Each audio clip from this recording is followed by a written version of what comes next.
جو جزیرۃ العرب کے شمال میں اپنی حکومتیں رکھتے تھے اور جنوب میں نجران میں جن کی ریاست موجود تھی، اور مدینہ منورہ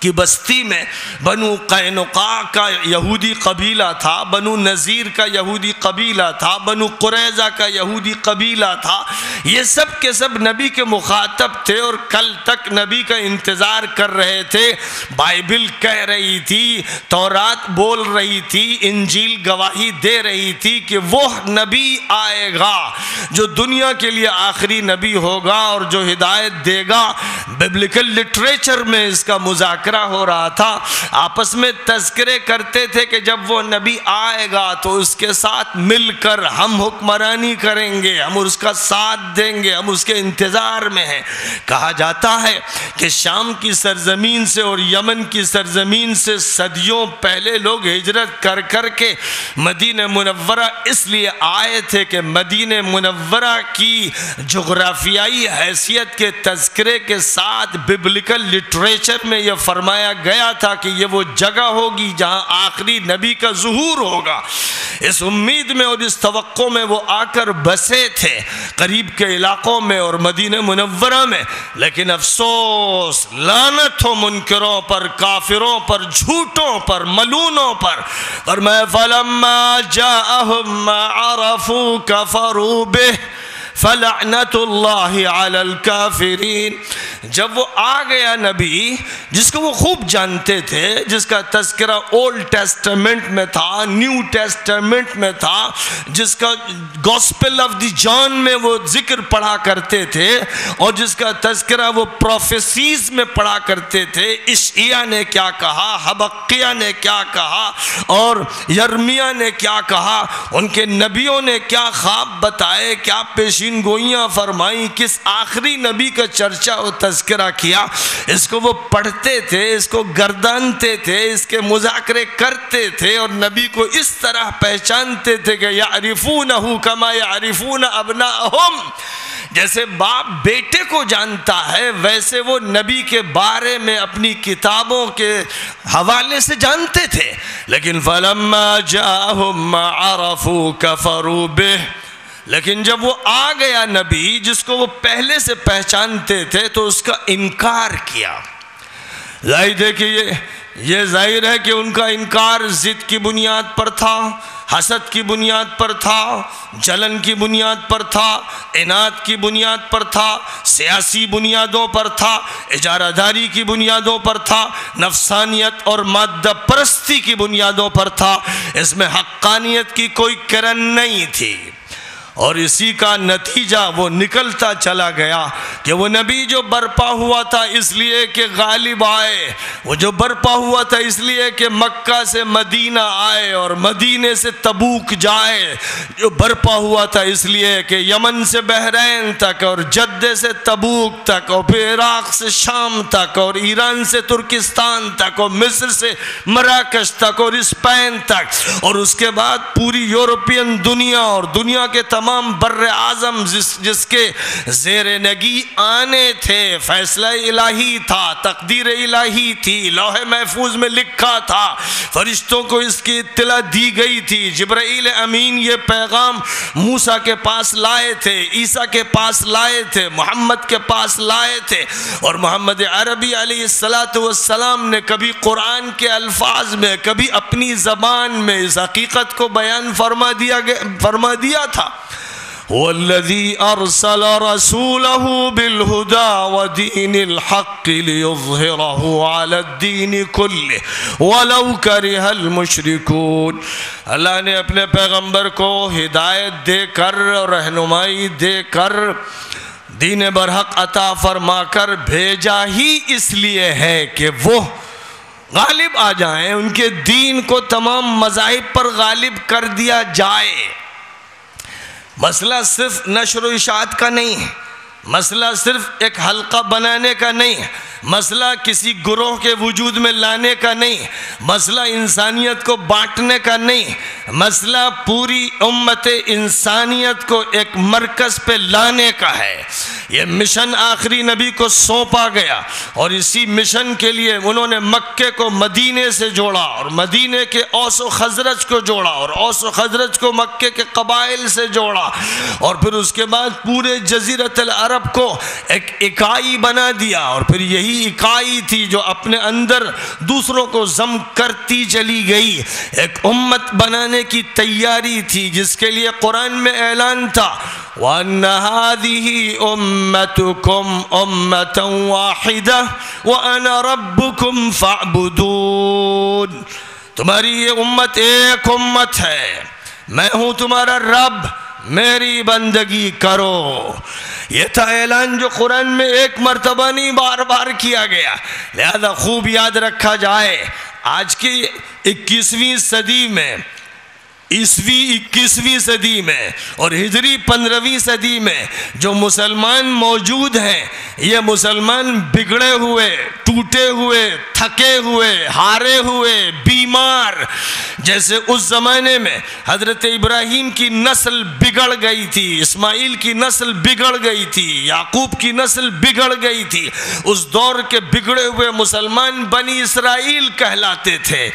آج کے بگڑے ہوئے مسلمانوں نے اپنے الگ الگ نام رکھ لیے ہیں، الگ الگ فرقوں میں تقسیم ہو گئے ہیں، حلقوں میں تقسیم ہو گئے ہیں، مسلکوں میں بٹ گئے ہیں، فرقوں میں بٹ گئے ہیں، برادریوں میں بٹ گئے ہیں۔ یہ امت مسلمہ کے ترجمان نہیں ہے، کیونکہ امت مسلمہ امہ واحدہ ہے۔ جب یہ امت واحدہ ہوگی تب یہ امت مسلمہ ہوگی، اور جب امت واحدہ نہیں ہوگی تو امت مسلمہ نہیں ہوگی۔ فرمایا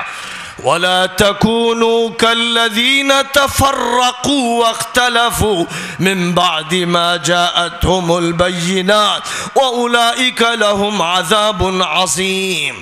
ان لوگوں کی طرح مت بننا،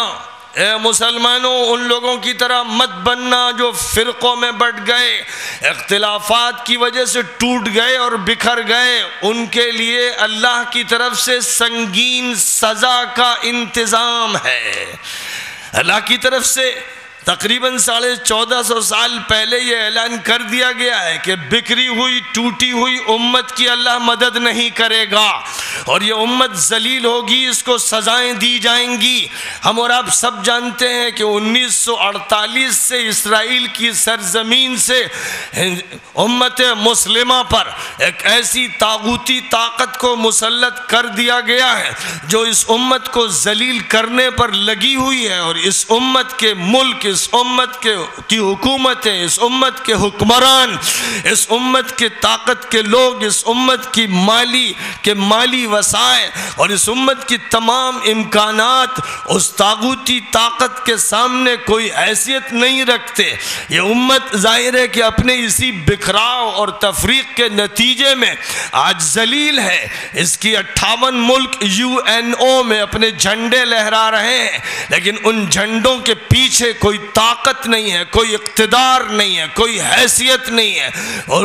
ان کے پیچھے فی الحقیقت ایجنسیاں ہیں، لابیاں ہیں، دشمنوں کے ساتھ دینے والے منافق ہیں، اور طاغوت کے تابع اور ایجنٹ حکمراں ہیں، اور غلامانہ صفت رکھنے والی حکومتیں ہیں، عہدیدار مادہ پرست قسم کے عہدیدار و ذمہ دار ہیں، اور جنہوں نے یہ صورتحال بنا رکھی ہے جس کا ذکر اللہ تعالیٰ نے بنی اسرائیل کے سلسلے میں فرمایا تھا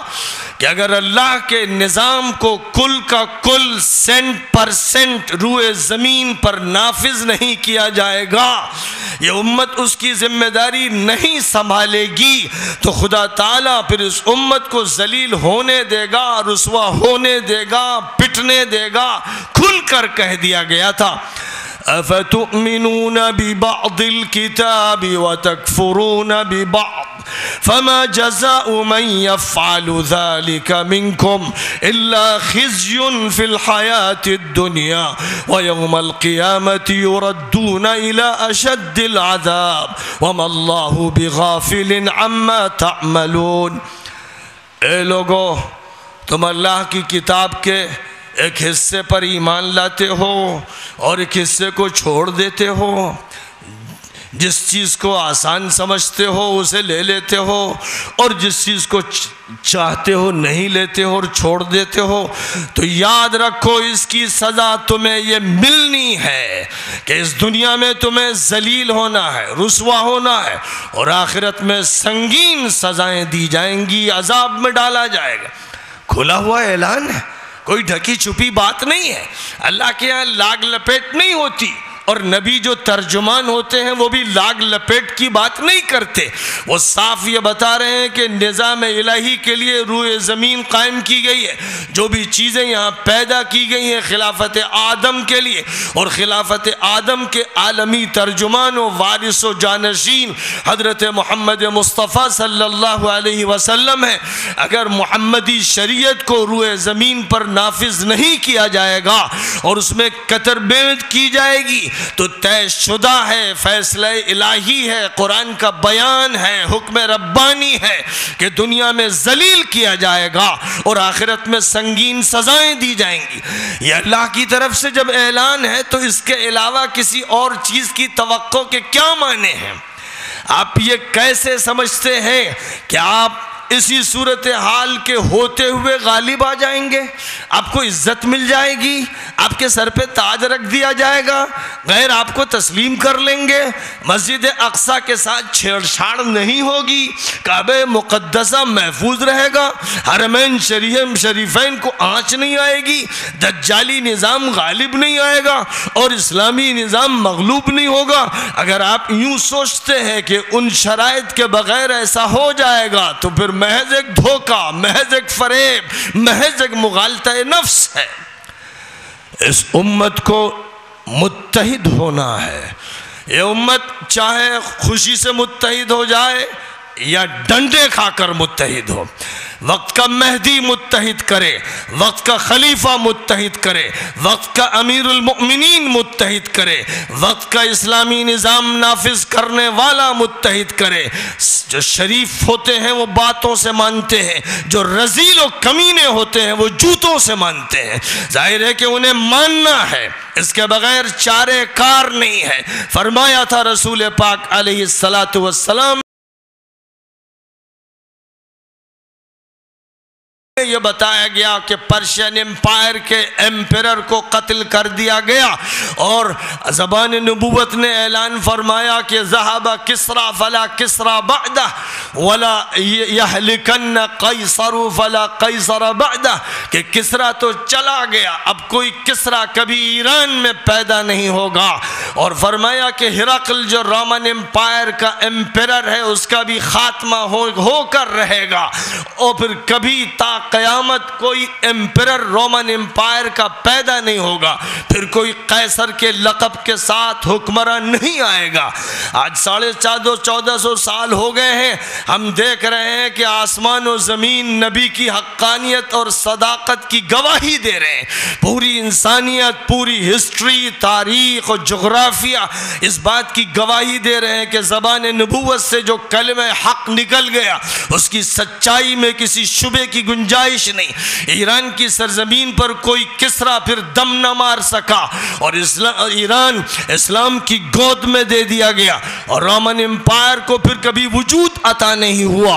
اور کبھی اس میں دوبارہ پھر قیصر پیدا نہیں ہوا۔ یہ زبان نبوت کے اعلانات ہیں اور ان کی اور بہت سی تفصیلات ہیں، اس لیے طے شدہ امر ہے کہ اللہ تعالیٰ نے اس امت مسلمہ کے لیے یہ فیصلہ فرمایا ہے کہ انسانیت کے مشن کو لے کر یہ آگے بڑھے گی، لیکن مشروط طور پر ذمہ داریاں سونپی گئی ہیں۔ اس کے بارے میں یہ دعویٰ نہیں ہے یہودیوں کی طرح کہ یہ سلیکٹڈ ونز ہیں اور باقی ساری دنیا کے انسان جنٹائلز ہیں، اچھوت ہیں، ذلیل ہیں، ملیچ ہیں۔ ہم بہت منتخب ہیں، اعلیٰ ہیں۔ نسلی بنیادوں پر یہاں کوئی فخر نہیں ہے، قبائلی بنیادوں پر کوئی فخر نہیں ہے، یہاں خاندانی بنیادوں پر فرق نہیں ہے، یہاں برادریوں میں بھید بھاؤ نہیں ہے، یہاں کوئی برہمن اور دلت نہیں ہے، یہاں کوئی ویش اور کھتری نہیں ہے، یہاں کوئی جیوز اور جنٹائل نہیں ہے، یہاں سارے انسان ایک آدم کے بیٹے ہیں اور بیٹیاں ہیں اور ایک اللہ کے بندے ہیں اور بندیاں ہیں۔ یا ایھا الناس انا خلقناکم من ذکر وانثى وجعلناکم شعوبا وقبائل لتعارفوا ان اکرمکم عند اللہ اتقاکم ان اللہ علیم خبیر۔ اے انسانوں، بات جو کہی جا رہی ہے آج مشکل یہ ہے کہ دائرے ایسے بن گئے ہیں، ایسے ایسے حلقے، فرقے، جماعتیں کہ خطاب جب ہوتا ہے تو وہ سوچتے ہیں شاید ہم سے خطاب ہو رہا ہے۔ یہاں جو خطاب کیا جا رہا ہے کہ اے انسانوں، ہندوستان کے باسیوں سن لو، افریقہ کے باشندوں سن لو، امریکہ کے شہریوں سن لو، روس کے ملحدوں سن لو، جاپان و کوریا اور آسٹریلیا میں رہنے والوں سن لو، قطب شمالی اور قطب جنوبی کے درمیان کے تمام خطوں میں رہنے والوں سن لو، تم سب سن لو کہ تم کو ہم نے ایک مرد اور ایک عورت سے پیدا کیا اور مختلف رنگوں میں، خاندانوں میں، قبیلوں میں اس لیے تقسیم کیا کہ تم ایک دوسرے کو پہچانو۔ تم میں سب سے زیادہ باعزت وہ ہے جو سب سے زیادہ اپنے مالک، اپنے اللہ، اپنے ایشور، اپنے لارڈ، اپنے گاڈ سے ڈرتا ہے، جو اس کا لحاظ کرتا ہے، اس سے شرم کرتا ہے، وہ ہے جو صحیح انسان ہے اور باعزت ہے۔ اور جس کو اپنے ایشور کا خیال نہیں، جس کو اپنے لارڈ اور گاڈ کا خیال نہیں، جو اسی دنیا دنی میں لگا ہوا ہے اور جو انسانوں میں تفریق کر رہا ہے اور جو برادریوں میں بھید بھاؤ کر رہا ہے، جو کسی کو حقیر کرتا ہے تو کسی کو ذلیل، اور کسی کو سر پہ بٹھاتا ہے تو کسی کو پیروں میں رونتا ہے، جو وقت کے ابلیسوں کا اور شیطانوں کا نمائندہ بنتا ہے، جو ظلم کی کوکھ سے پیدا ہوا ہے اور اس زمین کو ظلم سے اور انارکی سے بھر دینا چاہتا ہے، ظاہر ہے کہ وہ مہا پاپی، مہا مجرم اور اس دنیا کی پیٹھ پر ایک گندا بوجھ ہے۔ آسمان اس پر لعنت کرتا ہے، زمین اس کو نگل لینا چاہتی ہے، فرشتے اس پر لعنت کرتے ہیں، اور اس دنیا کے لیے لعنت ہے، ایک مصیبت ہے، گندگی ہے، اور ظاہر ہے کہ اس کو پاک کر کے ہی یہ دنیا صاف ستھری ہو سکتی ہے۔ نبی اسی لیے برپا کیے گئے تھے، اور نبی جب اس کے لیے برپا کیے گئے اور کام پوری دنیا کا سونپا گیا تو ضرورت اس کی تھی کہ آپ کی ترجمانی کرنے والی ایک ایسی امت کھڑی کر دی جائے جو دنیا کا چارج اپنے ہاتھ میں لے، جو خدمت اور دعوت کے ذریعے، جو اصلاح کے ذریعے ذہن سازی کرے، جو تعلیم کو عام کر دے، جو تربیت کو کا تحفہ سب کو دے، جو لوگوں کے درمیان مواسات کو قائم کرے اور مساوات کا اصول عطا کرے، جو پوری انسانیت کے لیے رحم دل ہو اور شفیق ہو۔ ایک ایسی امت کو برپا کرنے کا فیصلہ کیا گیا۔ کنتم خیر امت اخرجت للناس تأمرون بالمعروف وتنہون عن المنکر